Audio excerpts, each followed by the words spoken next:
Cool. Hello, everyone out there in the live stream world. I'm Joe, and I am a Thirdweb solution engineer here to talk a little bit about Thirdweb and how you guys can utilize it to get up and running for your Web3 apps. It is hands down the fastest way to build out your application. So if you're doing hackathons, buildathons, if you are building out the next wave of businesses in Web3, guess what? Thirdweb is here for you. So without further ado, I'm going to share my screen here so that way you guys can see something a little bit more beautiful other than my cat tree in the background. So let me go ahead and set this up. Real quick presentation here. We're going to go through a little bit of, your generic slideshows, maybe a little bit of code snippets as well. And so Thirdweb, right? We're going to be talking a little bit about it, about why you might need it, why is it useful. And first, we want to answer a few questions like, what do you need to build in Web3? We actually have a lot of people who are Web2 native devs. So very comfortable with current Web2 platforms, what it looks like for auth, what it looks like for building out front ends, React, right? These kind of building blocks. And so they come through, they want to build Web3, and there's a core set of functions that every developer needs, right? Everyone, and if you're in chat and you're building a product, I would love to hear what you're building and what your biggest challenge is. So if you put those in the chat, I'd love to show you how Thirdweb might actually be able to help you with that. So what are the things you need to build in Web3, right? This is across every application that we see developers come through, whether you're a solo dev or you're a big business or you're a chain customer like Story, right? You guys have a certain set of core tooling that you need. And so what does that look like? Well, every dev, and we've kind of seen this pattern as people come through, they need a couple of core things, right? You need some front end aspects. You need a way to connect your user base to Web3. People in Web3, we know, hey, this is a wallet, right? EOA wallet, like MetaMask, Coinbase, Rabby wallet, right? All of these are pretty familiar to us, but Web2 natives, they might want something a little bit more familiar to them. So email logins, passkey, phone number, SMS support, right? Things like that. You need a way to, after your user comes in, connects their wallet to your app, they now have an account, right? An identity layer. They need a way to process transactions on chain, whether they know about it or not, right? So you as the app developer, users come into your app, maybe you want to do some bridging with dbridge and you want to kick off some backend processes after that, right? You need a way to be able to interact with the blockchain directly, whether through API calls, through some TypeScript extensions. All of this kind of stuff is a really common use case of logging in. It's cool when users come in, log in your app, right? You can see their wallet, but to be a little bit more functional and dive a little bit deeper into everything blockchain has to offer, you need a way to perform these transactions on chain. And additionally, you need smart contracts. Everything on blockchain is governed by these smart contracts. You can think of these as your rule set. So for anyone watching and you're not a Web3 native, guess what? You look at smart contracts and this is your ruling, this is your database, this is how you configure what type of information lives in your environment, how this information is managed, whether it can be transferred or not between accounts, what's the data type of your information. All of this stuff lives in something called a smart contract. And so these are kind of the three main areas. There are some other areas like we need info layer for RPC calls, right? To actually be able to pass messengers. You can think of RPCs as like the post office, right? Between the user and the blockchain, I can send a call to it. You might need a little bit of more data infrastructure, but for most people, we see these three core tenants, right? You need a way to log in through your front end. You need a way to perform transactions, and finally, you need a way to create the smart contracts or the rulings that govern the your application, right? So how does this fit with Thirdweb? How do we help you all build out and use these tools, these core tenants, to build world-class applications, right? So what is Thirdweb? At its core, Thirdweb is the full stack Web3 development platform for apps, games, AI agents, you name it, we got it, right? So we have people from all around the world building all kinds of applications. They can be DeFi, they can be games that are very popular with us, and they can be AI, right? And anything in between. So when we look at Thirdweb and we look at how we match these kind of three core needs of a developer in Web3, Thirdweb matches all of them. So we have your developer tools. This means you guys can do wallet connections, whether it's EOAs, social logins, smart accounts, We have it all here at Thirdweb. If you want to do payment systems like Universal Bridge, you can do that as well. We have smart contracts for you. You don't have to build them from scratch. We have a dashboard where you can deploy them from a GUI. You can do our client SDKs. So if you're working in TypeScript, React Native, Unity, Unreal, we have all these SDKs for you so that your development is native to your platform. That means you're not putting up any pop-ups. You're not sending your users away from your application to log in, right? All of it happens natively within your app so that way you guys can have a world-class experience for your users. And that's just the developer tools, right? We have a backend API, which is our engine product. And this is what governs your transactions. This is how you resend transactions automatically, manage nonce, manage gas. You can have things retry automatically until it passes. You can do things like server wallets, all of this cool, right? And guess what? You can do it from the dashboard. You don't have to be a hard coded dev for most of our tooling. And for everyone who's Web2 native, we have API based calls. So if you're using Engine, if you're using our data indexer, if you're using any of our other tooling, we have backend APIs that can help you bridge over development from a Web 2 environment into Web 3. And that's just our tools, right? So we have this infra layer as well. What does that mean for in the world of Web 3? Well, this is kind of stuff where you might think like data. So we in Web 3, we know about indexing. It's when you take a chain, you package some of the data and you can query against it. We have a data indexing service that you guys can utilize for free for a certain set of functions, as well as querying against your chain. And we'll show you how to do that with Story here in a little bit as well. We have an RPC that you guys can utilize. It's actually called our Edge Network. And you can think of it as it automatically balances transaction requests. So as your app scales up, we'll route to the preferred RPC provider at that time, whichever is the best, whichever is going to handle that load. We have account abstraction. We have storage for you all. So anyone doing things like NFT projects, if you're pulling up loyalty programs and you have your card that you want to store on chain, you can do all of that through our dashboard. We have options for CLI, but again, if you aren't the strongest Web3 dev, you can come through Thirdweb, look at the dashboard, and do most, if not all, of your projects straight from the dashboard. And if you are Web3 dev, guess what? We have all of our super in-depth tooling for you so you can customize each and every aspect of this to your specific project. And then AI. AI is here, guys. It is like today is going to be the worst it's going to be in the future, right? So if I look at tomorrow, yesterday was worse.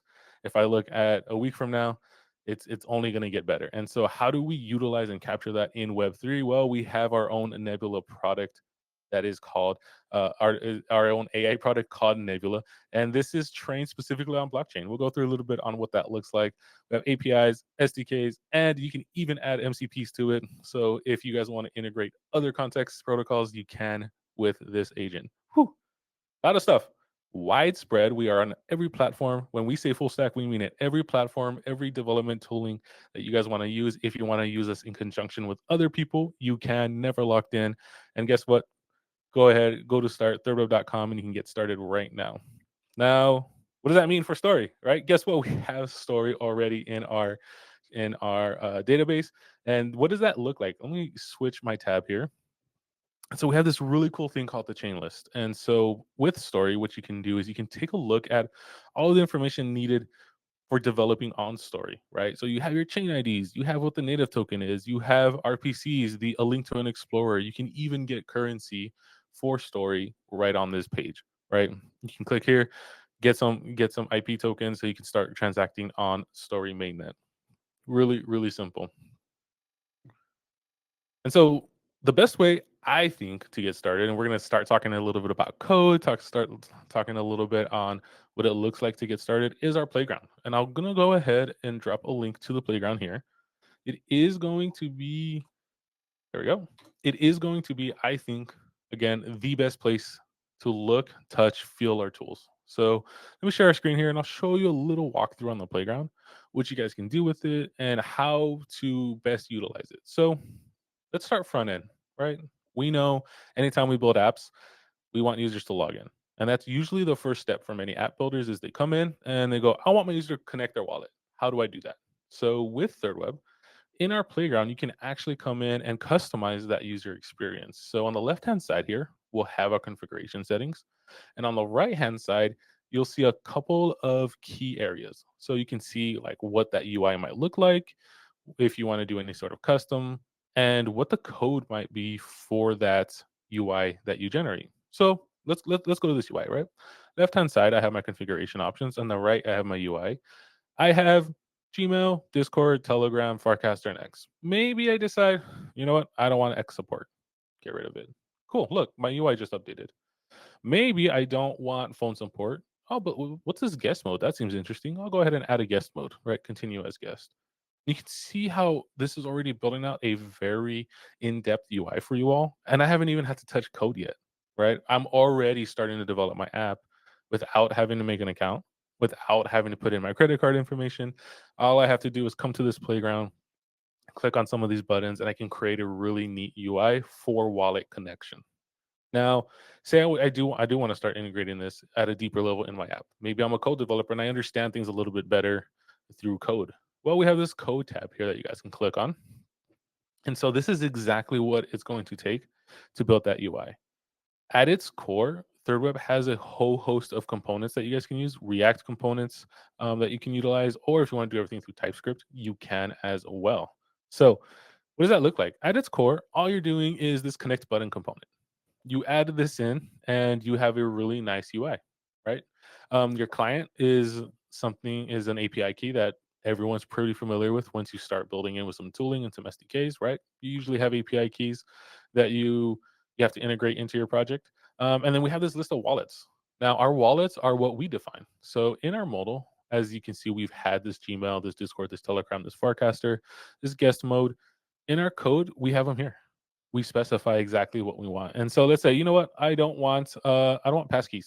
I don't that's not it's too advanced for me sometimes, right?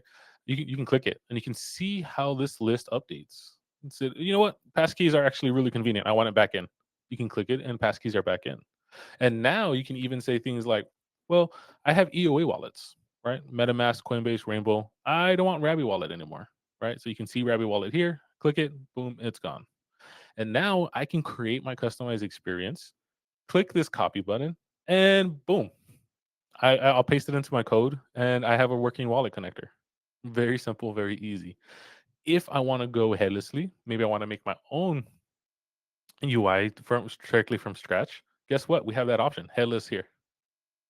Copy this code, and you now have a fully fledged connect button, right? You can customize the UI. You can decide what wallets you want to connect. Here, we just have our MetaMask, but you can specify exactly how you want it to look.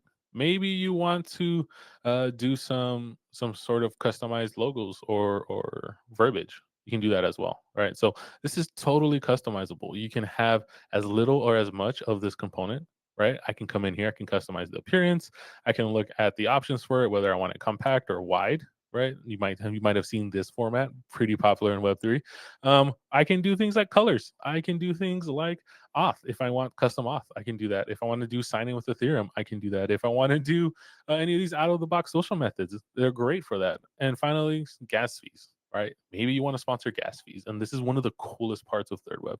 If I wanted to turn on account abstraction, click this toggle, and I have this very simple piece of code. Account abstraction, what chain am I working on? And do I want to sponsor gas? Yes or no? That's it. You now have AA running on your app for your wallet connector. Super, super easy and simple.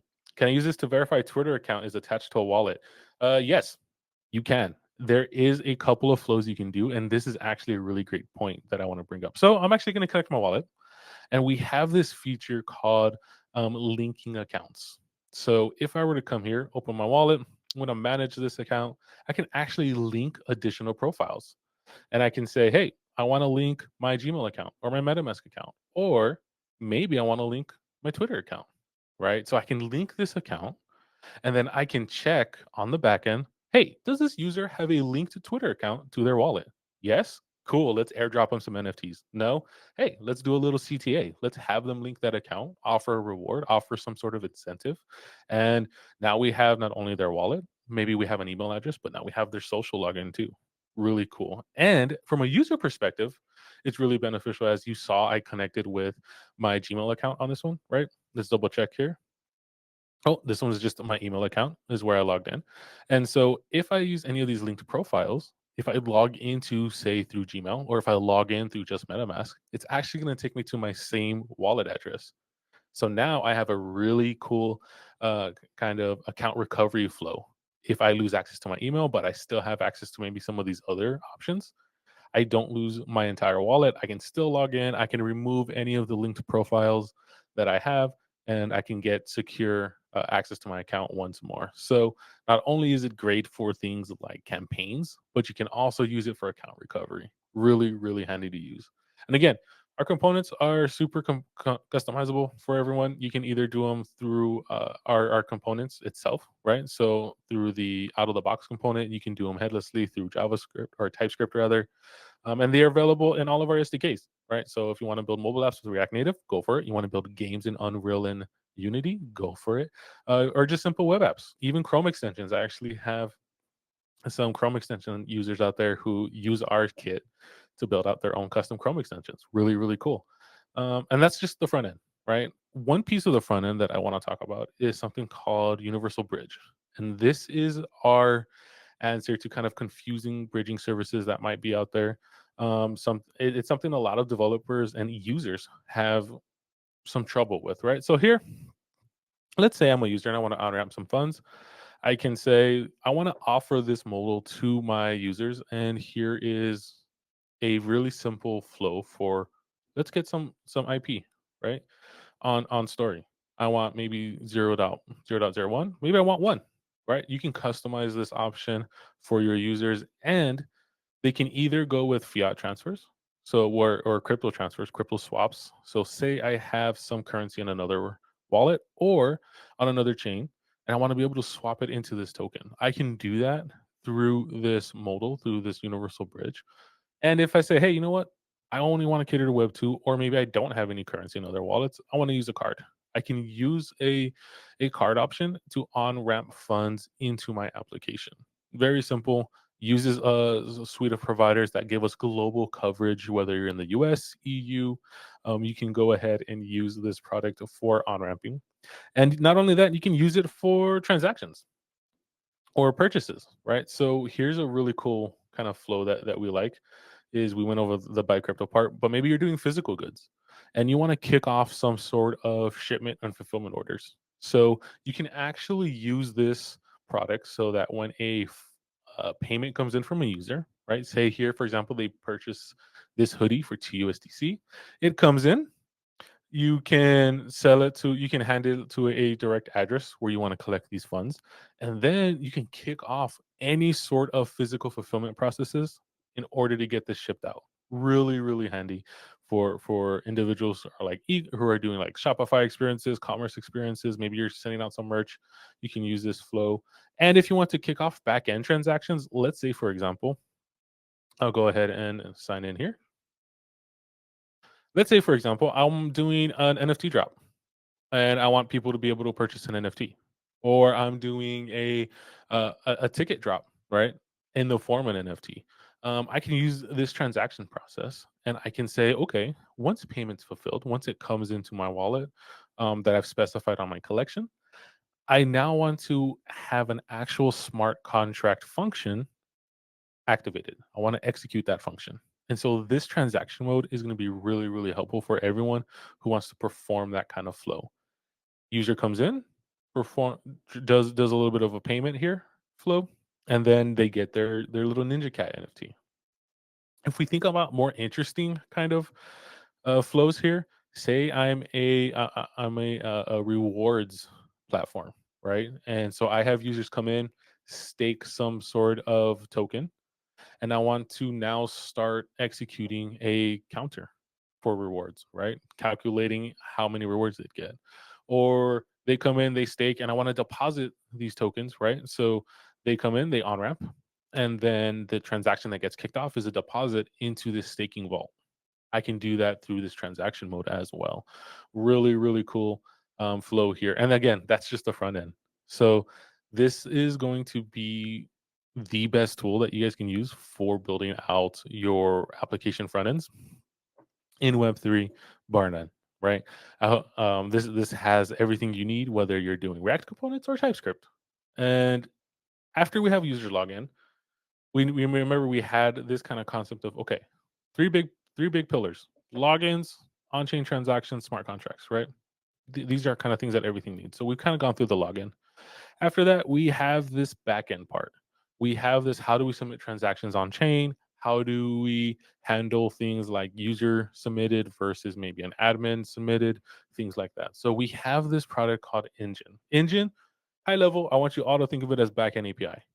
As you build out your applications and you ever think, okay, I want to do this on the back end, that's Engine, right? So Engine and backend should be synonymous in your brain as you work through this. And we have this really cool concept of it called Engine Cloud now. So anyone who comes in, they can utilize cloud and start working with transactions, start sending them, start testing with them. And so, what are some of the things you can do with it, right? Engine is a scaling operation. So you can have hundreds of thousands of transactions come through and it just works. It will retry, handles management, gas management, nonce management, all of this cool stuff. And so one of the things that it's very popular for are airdrops. You have users come in, they log in, you've now collected their wallet addresses as they logged in. You now have this giant list and you want to reward everyone who's logged in before a deadline, right? And you're saying, hey, anyone who's come in, I want to airdrop them some tokens, some reward, however you guys want to define it. An engine is a really great option to do that. If I click here, I'll start this airdrop. It's actually going to send some tokens to these recipients using Engine. This is an actual on-chain transaction that's happening, and it gives you options like, "Hey, when was it sent?" It monitors status. When was it sent? When was it mined? When was it confirmed? Right? All of these statuses happen, and we actually get this transaction hash back. Right? Really interesting. And how do we do that? So, a couple different ways. One, you can do it through our SDK. Very simple functions that you can use. You can say, "Hey, engine dot," right? And you can do things like, "Hey, we actually have an airdrop function that you can utilize," and we have this concept of server wallets. And I'm going to show you what this looks like when you build out these applications. So let's see here. One, I'm going to do this. There we go. Share this tab. So this is our dashboard that I'm showing. This is how you can come in, utilize all of Thirdweb, either through a GUI interface or just get code snippets for your own applications. And so, what does it look like for Engine? Right? You come in, you set it up. You want to look at transactions. You want to set up server wallets for any of these kind of transactions, or you might want to look at our APIs. Right? All within a single place. This is the code for if you're using the SDK version, and maybe you're a little bit more familiar with how to use packages and SDKs. You can utilize this, but maybe you're a Web2 developer.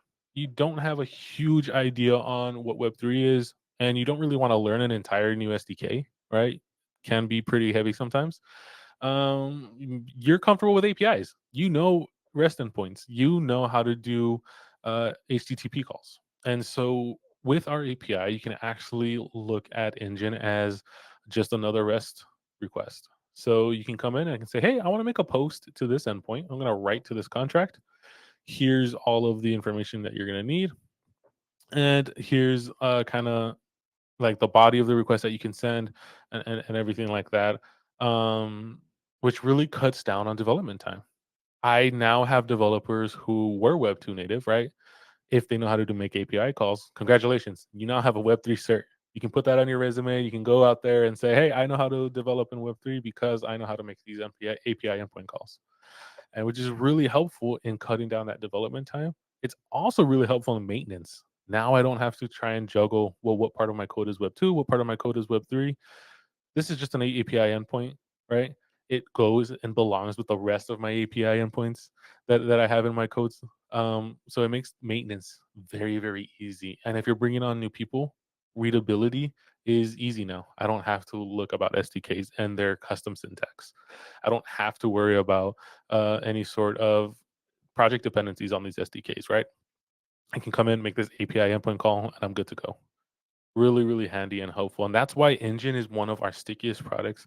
People come in, they look at it, and they absolutely fall in love. It has like a 99% retention rate on people who use this product on a scalable level. yeah, people love it. It's really, really cool and fun to use. So that's the backend part, right? That's again, if you're doing anything like airdrops, mints, you need webhooks to get status back, right? You want to you have transactions sent out. You want to get notified when it's done. You want to get notified what if it failed, right? Webhooks for that happen as well. And so we've gone through front end, we've gone through back end, and now we're going to go through a little bit, very very quickly, on what it looks like for the contracts. So everyone knows kind of the big contract types, right? We have NFTs, tokens, but there's actually quite a lot more different kinds of contracts that can be built, right? So we have NFT drops, very common. We have things like token drops, but maybe you want to build your own marketplace. Maybe you want to build your own account factories. This is really common for AA usage. Maybe you want to do things like modular contracts where you want to be able to pick and choose what functions at what times exist on your contract. Really, really cool. You can think of modular contracts as Lego building blocks. So let's say, hey, let's take this modular NFT drop. I want to be able to have users transfer tokens for a certain period of time, right? There's a function on this contract that lets you do that. And let's say, oh, now I want users to not be able to do that. But not only do I want them to not be able to transfer, I want to take that entire function out of my contract. So now it saves gas for any future operations, right? Because as we all know, anyone building in Web3, you're using smart contracts and Solidity. Every piece of code, every line of code has a gas cost to it. And so if I remove that functionality from the contract itself, that contract now becomes cheaper. And so I can do that with modular contracts. I can add and remove functionality, not just turn it off and on, but actually add and remove the code from that smart contract. Really, really popular for tokens. There's a minting function that a lot of scanners use. So if I have a token contract, I have this mint function for my initial mint, right? Very, very common. And now before the scan, I want to be able to remove that function because it could still pop up as a false positive that people can mint additional tokens. And I don't want that. I don't want my community to be a little scared off by a false positive. So modular contracts can help with that use case specifically as well. And of course, we have support for all of over 2,600 EVM chains that you guys utilize. Story being the biggest one. So if you're doing cross chain stuff, you're having users come from base into story. Really, really handy to utilize some of these contracts here that we have. We have super chain contracts as well, specifically for things like turning tokens from one chain to another, right? Really, really handy. And of course, traditional NFTs, if you're doing things like 721, 1155s, all of this kind of stuff, you want to build out your marketplaces, you want to split funds between contracts so you have funds come into a single address. You split it out amongst many different recipients. You have voting protocols, you have loyalty contracts, you have airdrops, staking, right? All of this kind of cool stuff that you guys can use pre-built with Thirdweb. And if you want to build your own custom contract, you can do that through our CLI as well. You can build your own contract straight from ground up. You can utilize some of our pre-builts as a starting point, customize them, deploy them as well. All of this through Thirdweb. And so that's a really quick and easy overview on the three main pieces, right? The front end, the back end, and contracts. Now there's some fun tools we can start playing around with. Now we can start doing things like let's do indexing. We have data management. A lot of apps need this kind of data. And so we have something called Insight. This is our indexer, and what you can do again in the playground, so that way you can touch and feel it and see what it looks like. Let's say, for example, we're going to do this here for everyone. We're going to say, hey, I want story, right? We're going to look at what kind of data is coming through story. And here I'm just saying, I want to get all the events that happen. And so for this, and again, this call, it's an API endpoint. So if you're coming from Web 2 and you're becoming a Web 3 dev, you can use this API endpoint. You don't have to learn any new SDKs. I know how to do fetch requests, right? I know how to do HTTP calls. Very simple. Point to this endpoint, specify a little bit of the body, what chain you're working with, Here I've actually limited it to 20, so it's a little bit faster. And we get this wonderful data. So these are all events that have happened on Story, right? I can see things like what's the address, what's the block hash, what's the transaction hash that happened, what's the block number of it, right? And I can see this for all of the events that come through. Let's say I want to get transactions, so not just events, not just mints or transfers. Maybe I want to get simple transactions that aren't necessarily emitting an event. I can do that as well, right? I can go ahead and run this, and there we go. And so we're actually going to go and get all transactions now. So I've limited to 20, but you can actually see, okay, what's the transaction hash for it, right? What's the max gas fees? What's the gas price? What's the value? Well, who sent it? Where did they send it? Right? All of this cool information. And more, we see people start to use indexers to build out dashboards to display user information. And so we actually have a couple of cool things. Maybe I want to get NFTs, right? Really common. I want to get NFTs by an owner, and I want to do it by a specific chain. I want to have the owner address. You can do this. I don't know if I have any on Story, but I do know I have some tokens on Base Apolia because that's where I test a lot of stuff. And so here's an example of what that information might look like. So you can specify, hey, Story Network. Here's an owner address that I want to look at, and here's all the NFTs within that wallet address. I can specify by contract. Maybe instead of getting all of them, I only care about the contracts that I wrote.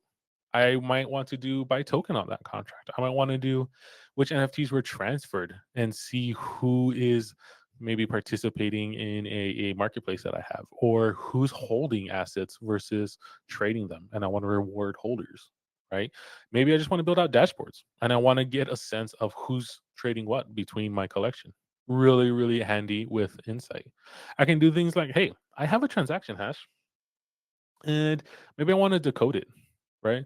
Maybe I want to be able to see what that looks like through insight, right? So you can go ahead and decode things. Maybe you want to resolve something. And so you can say, for example, here, I want to do Vitalik.eth, right? I can resolve it. Let's go with Ethereum.